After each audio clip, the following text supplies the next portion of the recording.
name's Simon Toze. I am a microbiologist by training, and I've spent close to 25 years working on water recycling, particularly around water quality and the sustainability. So I'm going to try and fit 25 years of my work into 4 minutes. So you can imagine it's going to be a bit of fun.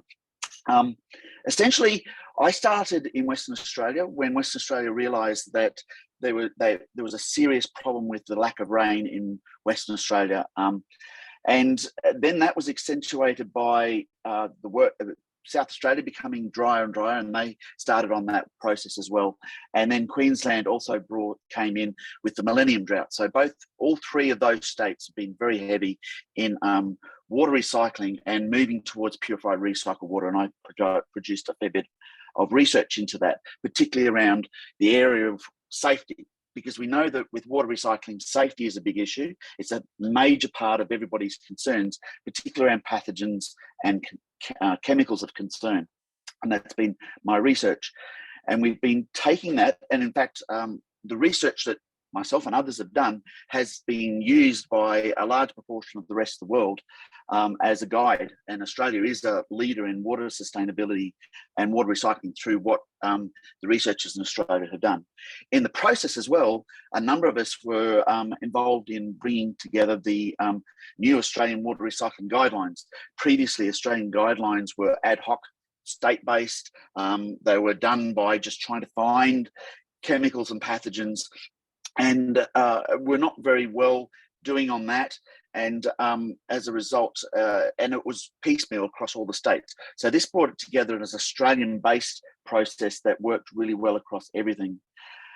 And so what we actually now know through using the water recycling guidelines and all the research that comes in is that what we can do is we can actually control the water recycling through this risk management approach that the guidelines bring in, which means that we can actually control the treatment by what we want to bring all the risk down to what is below an acceptable risk. And the acceptable risk we use in Australia is less than what we would consider may happen from normal day-to-day activities, from coming in contact with water, coming in contact with food, coming in contact with a whole range of other people, and sickness that you get. If you're like me and you sent your children to daycare, or as I like to call them, viral exchange centres, you're going to come across pathogens in those. So what we found and what we've worked on is the fact that the more you treat water, the more that you have with potential contact with recycled water, the more we treat it. And we've done a lot of research on how that treatment works and making sure there's built-in redundancy in that process. And then if you don't need that level of treatment because of less requirement for exposure, say it's irrigation out of crops, we don't need to treat as well. And we've been able to manage it through that process. And in doing so, we've actually found that we can set up water recycling schemes, and all the water recycling schemes are now set up in a way that we can actually control the risk.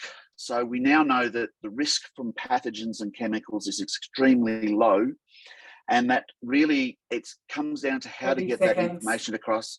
Thank you. How to get that information on the research that shows how low the risk actually is. And the risk is exceedingly low from pathogens and chemicals when it's done correctly, and how to get that across, because it's really the social license, it's the community acceptance, the community understanding that becomes worth it. And that's where I'm actually going to go, because that's 20 years in 4 minutes. So hopefully